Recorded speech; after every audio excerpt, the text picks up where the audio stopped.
Nigeria is out of recession, and government says this is due to the implementation of the economic growth plan of the Nigerian government. But there are quite a lot of bottom lines here talking about being out of recession. One is the steady production of oil from what we had last year, and the price of crude oil getting up higher. And of course, that will help from what we had for the 2017 budget. Joining us via phone via Skype rather, is the public affairs analyst Niyi Akinsiju. Many thanks for joining us, Niyi. Let's get to the bottom line of this barrel production of oil and, of course, the steady price of oil, which the government has said this is what is responsible for Nigeria coming out of recession. Can we count on those production? Can we count on the price of fuel? Well, going from the conduct of the business of crude oil in the international market as it is now, and of course the reaction of Saudi Arabia, and again, though it may be unfortunate, but again, the Hurricane Irma, it has impacted the coastline of the United States of America. All this put together would have a way of impacting the price of oil going forward. Hopefully, as it is presently, I think we have a figure at $54 per barrel when we're looking at Brent. And of course, our own crude oil formula is taken from the Brent basket.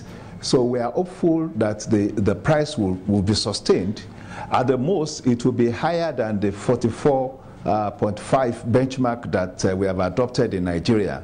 So anything above $44.5 adopted for the benchmark for 2017 budget would be good for us.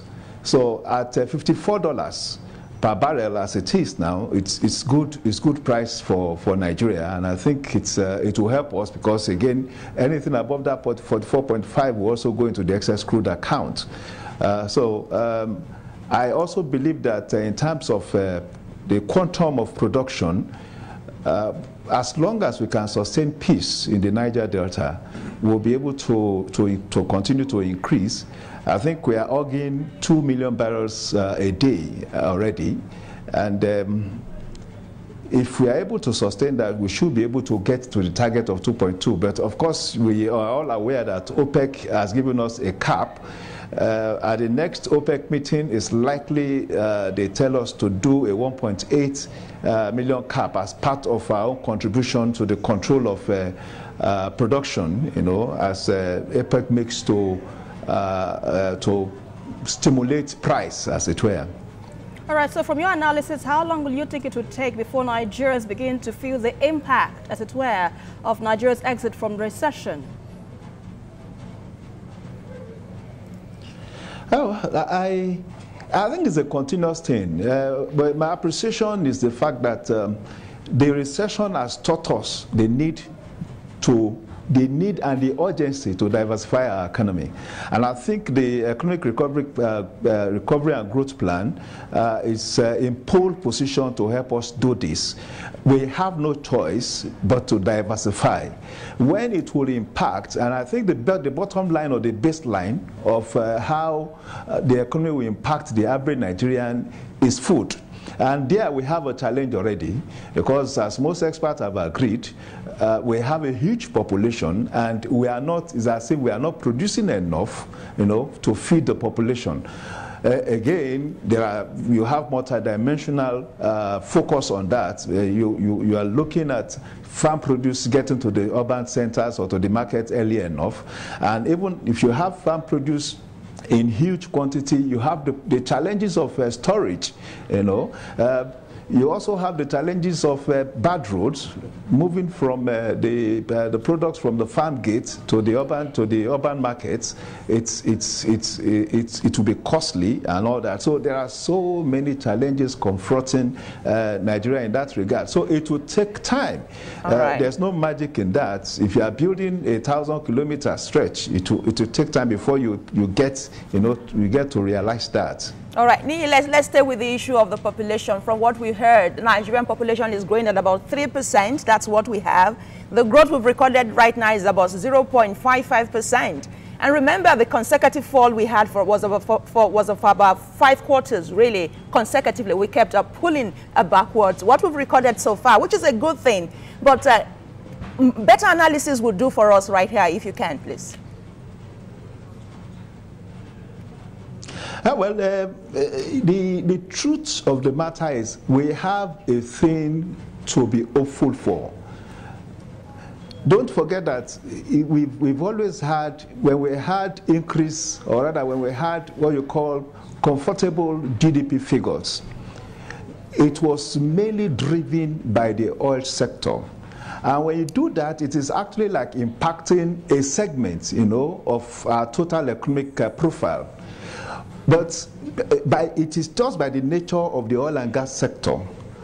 But we need to translate this, you know, into other sectors of the economy. And that is where the challenge is. But hopefully, given what the ARGP has outlined, we will be able to diversify and affect other sectors. If you look at the current GDP figures, what gives you hope will be the manufacturing sector, will be how consistent the agriculture sector had even been in the last 4 quarters.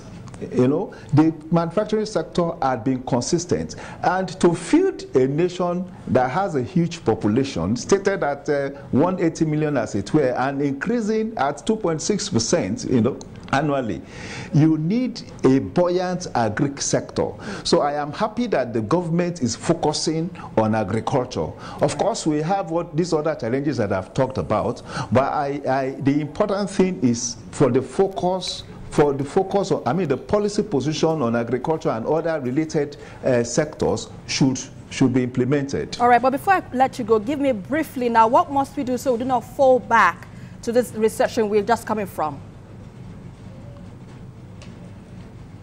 Diversify, diversify, diversify. We cannot first, the caveat to that is that we cannot abandon our crude oil sector for now, because it is what we get from the crude oil sector that will help us stimulate diversification. You know, so everything we need to do is to diversify, do import substitution, as much as possible, create an enabling environment for exports. Let our export be higher than our import, you know, right. And again, create an enabling environment for employment. All right, thanks a lot, Niyi Akinsiju. We really appreciate analysis given to us at this hour on TVC News.